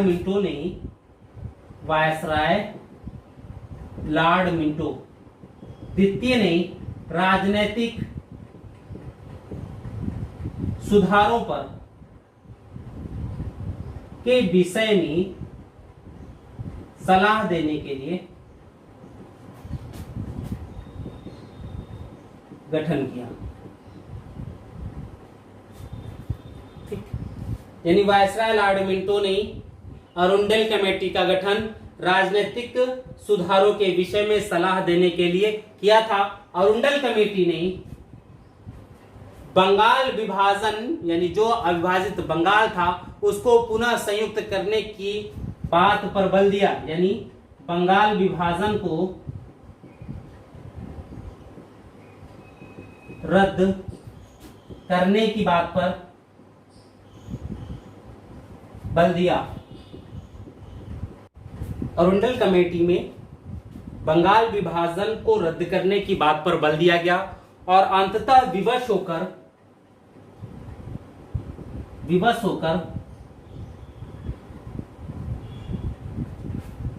1911 के दिल्ली दरबार में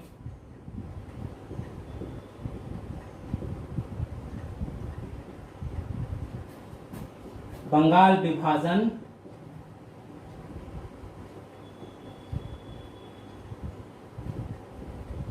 रद्द करने की घोषणा कर दी गई।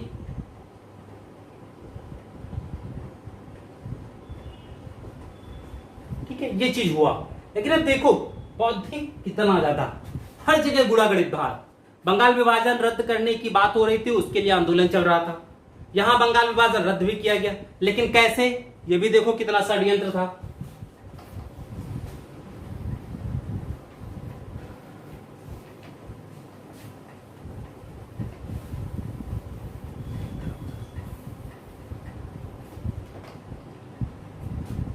देखिए, बंगाल, बिहार, उड़ीसा प्लस असम। ठीक, असम का भी क्या, सिलहट, यही तो था। बंगाल में तो पूर्वी प्लस पश्चिमी, ये पार्ट हुए थे। अब यहां जब विभाजन रद्द किया गया तो ये पूर्वी पश्चिमी बंगाल एक साथ हो गए। असम सिलहट इसमें चला गया, बिहार अलग राज्य हो गया, उड़ीसा अलग राज्य हो गया। यानी पहले ये जो एक संयुक्त क्षेत्र था इसके कितने टुकड़े हुए, 2। विभाजन रद्द होने के बाद इसके कितने टुकड़े हुए, 4। विभाजन रद्द हुआ भाई। बंगाल पूर्वी पश्चिमी 1, बिहार अलग प्रांत, उड़ीसा अलग प्रांत, सिलहट असम में 4 टुकड़े हो गए। और इसको भी हम कहते हैं विभाजन रद्द किया गया। कहां पर, क्योंकि मुस्लिम बहुसंख्यक यही क्षेत्र थे। पूर्वी बंगाल में मुस्लिम बहुसंख्यक थे, सिलहट में मुस्लिम बहुसंख्यक थे, तो सिलहट को हमारा असम में डाल दिया गया। पूर्वी और पश्चिमी एक साथ ज्वाइंट कर दिया गया, यानी बंगाली भाषी लोगों को एक साथ किया गया। एक फायदा सिर्फ यही था कि हिंदू मुस्लिम एकता, लेकिन आजादी के समय सबसे ज्यादा सांप्रदायिक हिंसा भी यही हुई। तो एक रणनीति के तहत की गई एक राजनीति थी। क्योंकि उस समय हमारे जितने भी नेता थे वो सारे जेल में थे, महत्वपूर्ण नेता, इसलिए अंग्रेजों ने अपने अनुसार जैसी मनमानी चाहिए वैसी की। जो बाहर थे उदारवादी, उनमें इतनी हिम्मत नहीं थी कि वो अंग्रेजों के किसी कार्य का विरोध कर सकें, इसलिए विरोध भी नहीं हुआ और अंततः अंग्रेजों ने अपने अनुसार चीजों की स्थिति की। ठीक है, अब हम लोग नए टॉपिक पर बढ़ते हैं। कांग्रेस का विभाजन 1907 सूरत अधिवेशन।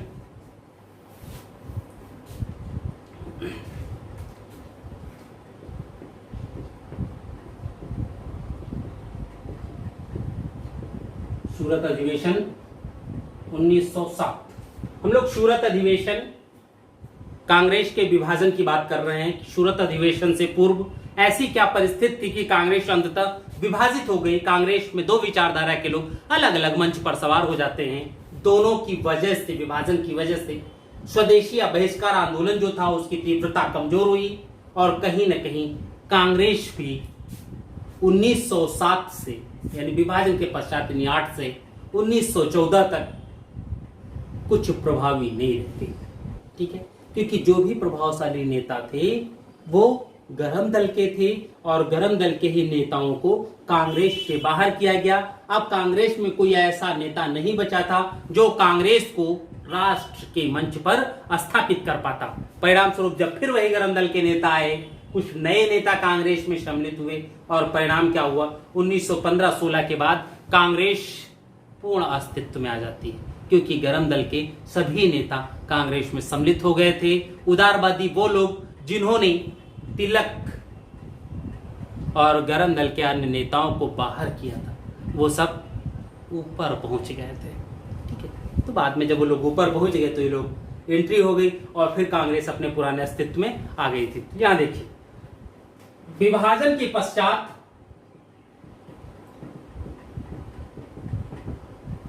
दोनों दलों में विरोध हुआ। ठीक है,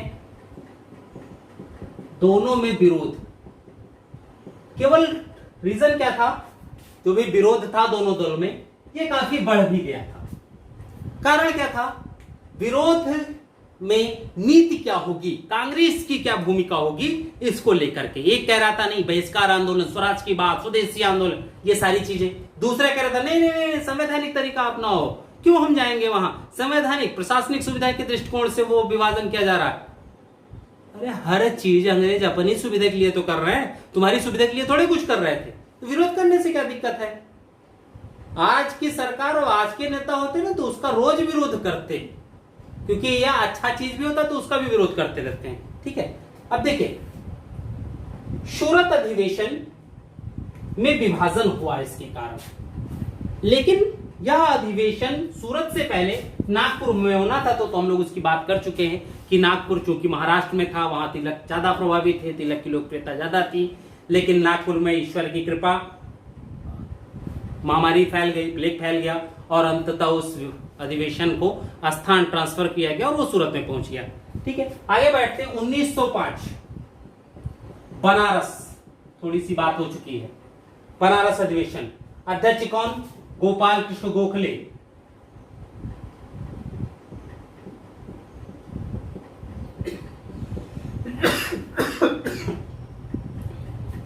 ठीक, ये अध्यक्ष है और सबसे पहले इसी अधिवेशन में, भाई इस समय तक तो विभाजन हो चुका था, विभाजन प्रभावी हो गया था।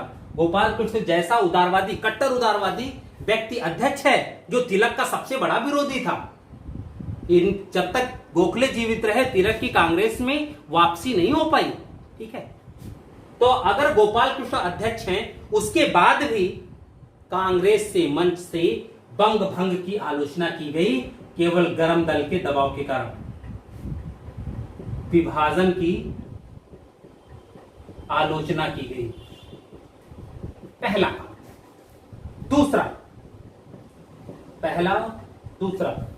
दूसरा, स्वदेशी व बहिष्कार आंदोलन के समर्थन की बात की गई, समर्थन दिया गया। स्वदेशी व बहिष्कार आंदोलन को समर्थन दिया गया। चलिए, गोखले जैसे व्यक्ति के कांग्रेस अध्यक्ष रहते हुए गरम दल के सदस्यों ने यह बहुत बड़ी उपलब्धि पाई थी। यानी कांग्रेस ये दो चीज कर रहा है। अब पहला मतभेद आया, प्रथम मतभेद आया,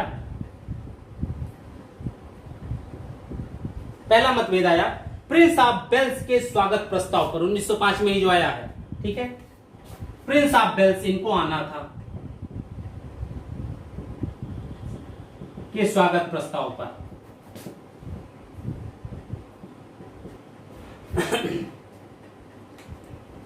अब मतभेद क्या था भाई, प्रिंस ऑफ वेल्स आ रहे हैं, राजकुमार, इनका आना है तो इनका स्वागत भी होना चाहिए। अब अगर इनका स्वागत होता है तो स्वागत कैसे हो, गरम दल के लोग इसका विरोध कर रहे थे, जबकि नरम दल के लोग चाहते थे स्वागत करना। और अंततः यह प्रस्ताव जो था नरम दल का, वह पास हो गया, क्योंकि बहुमत में थे। यही सबसे पहले मतभेद है भाई। एक तरफ जब आप विरोध कर रहे हो अंग्रेजी नीति का, तो फिर अंग्रेजी व्यक्ति का आप कैसे स्वागत कर सकते हो, उसका भी तो विरोध करना है। लेकिन ये ढुलमुल रवैया नरम दल का, ये कहीं ना कहीं दिक्कत करता है। ठीक है, तिलक ने, देखिए दूसरी बात, सॉरी तिलक ने, लाला जी ने, लाला लाजपत राय ने, लाला लाजपत राय, लाला लाजपत राय ने यहां जो अपना भाषण दिया उसमें उन्होंने पहली बार सत्याग्रह अपनाने का सुझाव दिया था। अपने भाषण में पहली बार सत्याग्रह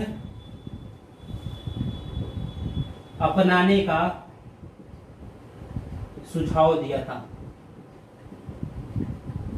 इससे पहले सत्याग्रह की बात नहीं हुई है भारत में। इसके बाद गांधी जी ने सत्याग्रह की बात की, लेकिन प्रथम व्यक्ति लाला लाजपत राय थे, जिन्होंने 1905 के बनारस अधिवेशन में सर्वप्रथम अपने संबोधन में सत्याग्रह अपनाने की बात की थी। किसके विरोध में? बंगाल विभाजन के विरोध में। ठीक है, आगे बढ़ते हैं, हम लोग इसको मिटाते हैं।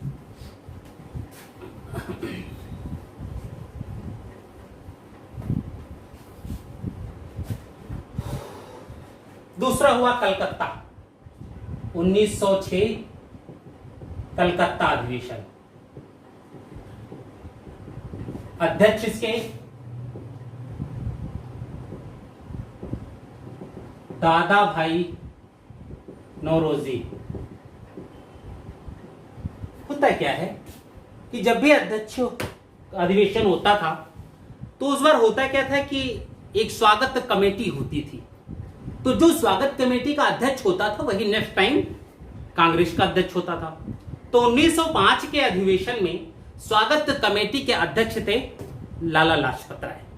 ठीक, तो संभावना यह थी कि 1906 के अधिवेशन में अध्यक्ष लाला लाजपत राय ही होंगे।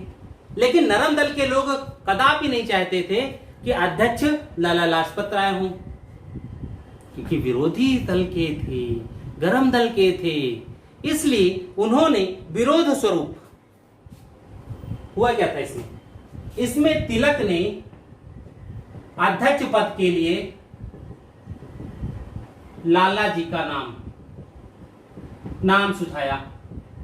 सहमति भी बन जाती है अगर गरम दल, लेकिन नरम दल ने दादा भाई नौरोजी के नाम पर संस्तुति दी और अंततः यही अध्यक्ष बन गए। अब समस्या, चाहते तो इसी अधिवेशन में विरोध हो सकता था बहुत ज्यादा, लेकिन चूंकि दादा भाई नौरोजी का प्रत्येक व्यक्ति उस समय राष्ट्रीयवादी जो भी थे, कांग्रेस के जो भी सदस्य थे, प्रत्येक व्यक्ति इनका बहुत ज्यादा आदर और सम्मान करता था। जब इनका आदर और सम्मान इतना ज्यादा है तो फिर गरम दल ने इनके अध्यक्ष पद को लेकर के विरोध नहीं किया। उसने संतुष्टि कर ली कि ठीक है, लाला जी बाद में बन जाएंगे, लेकिन ऐसा महान व्यक्ति दोबारा नहीं बन पाएगा क्योंकि कुछ पता नहीं था। ठीक, अब देखिए, जब ये अध्यक्ष बन गए तो इसी अधिवेशन में स्वराज का प्रस्ताव पास हुआ। बात ये थी यहां पर कि थोड़ा बहुत हर अधिवेशन में दिया जा रहा था ताकि गरम दल का जो विरोध है उस विरोध को कहीं ना कहीं थोड़ा सा शांत किया जाए। ठीक है, स्वराज का प्रस्ताव प्राप्त करना बताया और लक्ष्य भी निर्धारित कर दिया गया। कांग्रेस का लक्ष्य कि स्वराज की प्राप्ति करनी है, लेकिन यहां वो स्वराज था कि अंग्रेजों के अधीन रहते हुए स्वराज की प्राप्ति। ठीक है, अब बहिष्कार आंदोलन की बात आई। तो जब बहिष्कार आंदोलन की बात आई तो इसको लेकर दोनों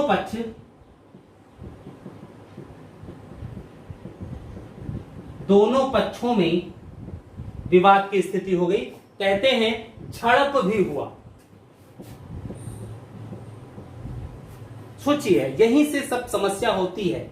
ठीक है, अब यहां पर बात क्या थी? झड़प में नरम दल और गरम दल का कहना था कि यह बहिष्कार आंदोलन जो है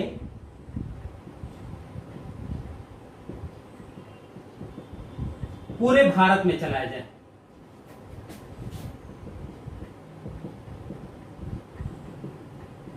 जाए, जबकि नरम दल के लोग कहते थे नहीं, बहिष्कार आंदोलन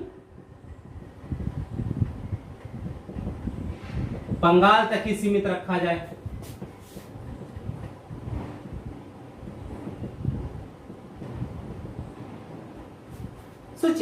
परिवर्तन कितना है सोच में। एक कह रहा है कि बहिष्कार आंदोलन को केवल बंगाल तक सीमित रखें, और दूसरा कहता है कि इसको पूरे भारत में करो। ठीक है, फिर नरेंद्र दल कह रहे हैं केवल कांग्रेस तक सीमित रखो, केवल बंगाल में ही रखो, भारत में कोई जरूरी नहीं है, और इसको लेकर के विवाद हुआ। अंत में फिर सूरत अधिवेशन, यहां पर और अधिवेशन 1907। देखिए 1906 कलकत्ता अधिवेशन तक दोनों दल गुटबंदी के शिकार हो चुके थे, जबरदस्त गुटबंदी हो गई थी। विचारधारा और सोच और विरोध की प्रकृति में भी बहुत ज्यादा अंतर था, और इसको लेकर के समय समय पर बाता कही और झड़प तक की नौबत आ गई। अब सूरत अधिवेशन था, इस अधिवेशन में कुछ न कुछ और दिक्कत होती, तो देखते हैं क्या दिक्कत हुई। ठीक है, यहां फिर वही बात आई कि लाला जी को अध्यक्ष बनाया जाए।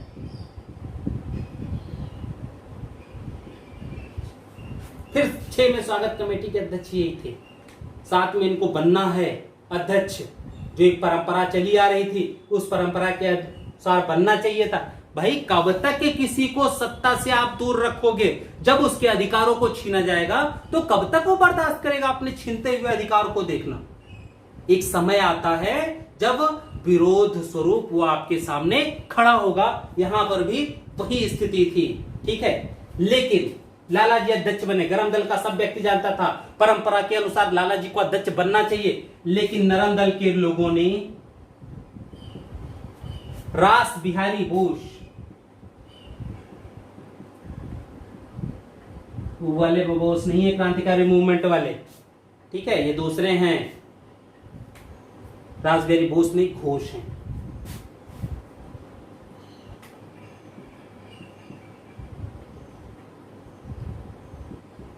दोनों को अलग कर दिया जाए, वो बोस हैं, ये घोष हैं। ठीक है, ये अध्यक्ष बनते हैं। अब समस्या थी कि तिलक ने प्रारंभ में रासबिहारी घोष के नाम पर अपनी राजीनामा यानी संस्तुति दे दी कि चलो ठीक है, यही रासबिहारी घोष अध्यक्ष रहे। लेकिन इसके साथ उन्होंने शर्त जोड़ी। इन्होंने इनके नाम पर तिलक ने घोष के अध्यक्ष पद को लेकर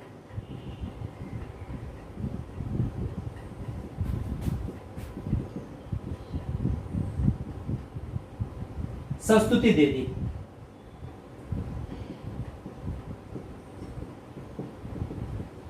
लेकिन 2 शर्त रखी।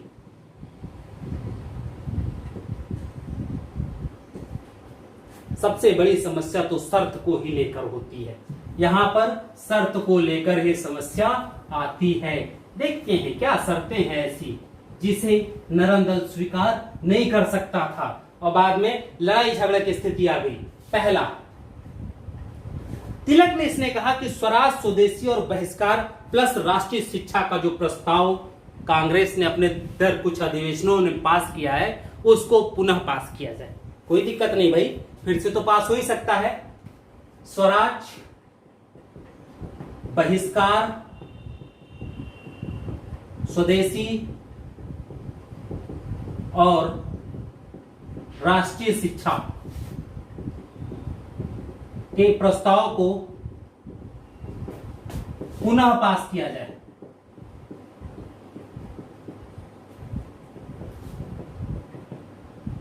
ठीक है, ये पास हो सकता है।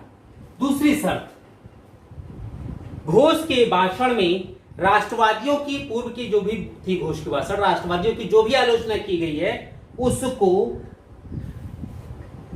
हटा दिया जाए। ठीक है, इन्होंने कहा कि घोष के भाषण में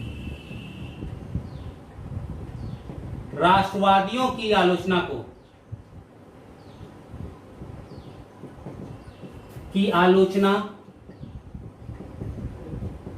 के अंश को हटा दिया जाए। ये भी कोई बहुत ऐसी बड़ी मांग नहीं थी कि जिसको स्वीकार नहीं किया जा सके। ये मांग मानी जा सकती थी। ये कार्य पूर्व में कांग्रेस कर चुकी थी और अगर पूर्व में हो चुका है तो इसमें कोई दिक्कत नहीं आनी चाहिए, लेकिन फिर भी समझौता नहीं हो पाया। ठीक है, अंततः समझौता नहीं हो सका। ठीक, रास बिहारी अध्यक्ष बने अंततः।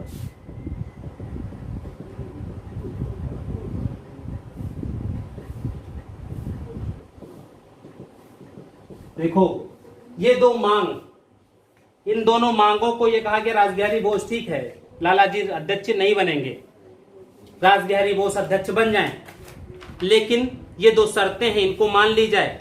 अगर शर्त नहीं मानी जाएगी तो समस्या तो होती। ठीक है, अब देखिए, जब रास बिहारी बोस बन गए और तिलक आते हैं मंच पर भाषण देने, उसी समय दोनों पक्षों में मारामारी हो जाती है। कहते हैं रास बिहारी बोस भी बगल में बैठे हुए थे, उसी समय गरम दल के किसी सदस्य ने अपनी जूती निकाली और चला के मारा गड़ाम से रास बिहारी बोस को, और कहते निशाना इतना टॉप क्लास का कि यही गलियत तो लगा। और जैसे ही अध्यक्ष को जूता लगा, अरे नरम दल और गरम दल उल्लातन मुक्का। कहते हैं 1-1.5 घंटे बाद कांग्रेस के उस पंडाल में सिवाय कुर्सी जूता मेज के और कुछ नहीं था। भागदड़ में जूता चप्पल भी खूब छूटा, ये सब चीजें हुई थी। ठीक है, तो पहले 1 मिनट। ठीक, तिलक के मंच पर आते ही दोनों पक्षों में मारामारी शुरू हो गई। दोनों पक्षों में मारामारी शुरू हो जाती है। स्थिति यह हुई कि अधिवेशन स्थगित कर दिया गया।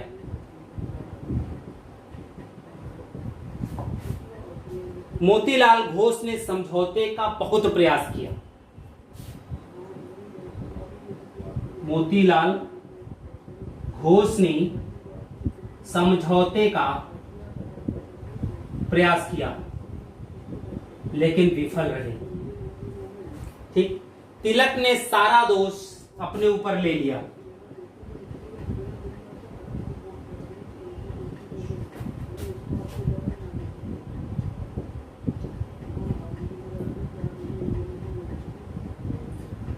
सारा दोष अपने ऊपर ले लिया तिलक ने।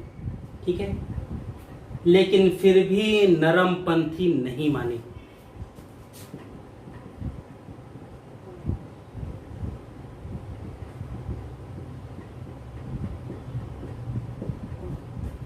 क्या मूर्खता थी यार, समझ में नहीं आता है। नरमपंथी अपने आप को समझते का थे।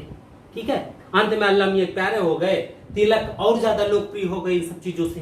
क्या करोगे। ठीक है, अंत में विभाजन हुआ। नरमपंथियों ने स्वयं को भारतीय राष्ट्रीय कांग्रेस कहा।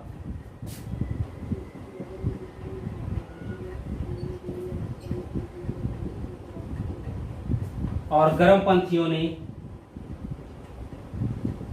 नेशनलिस्ट पार्टी, राष्ट्रवादी पार्टी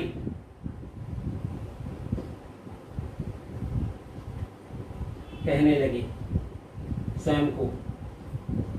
ठीक है, ये चीज हुई। अब देखिए 1908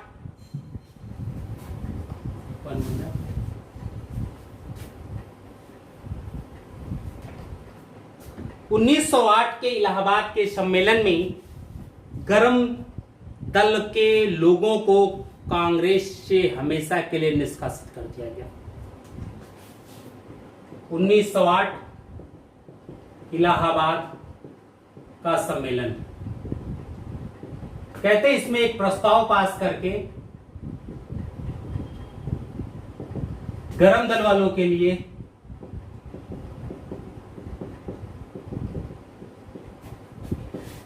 कांग्रेस के द्वार बंद कर दिए गए।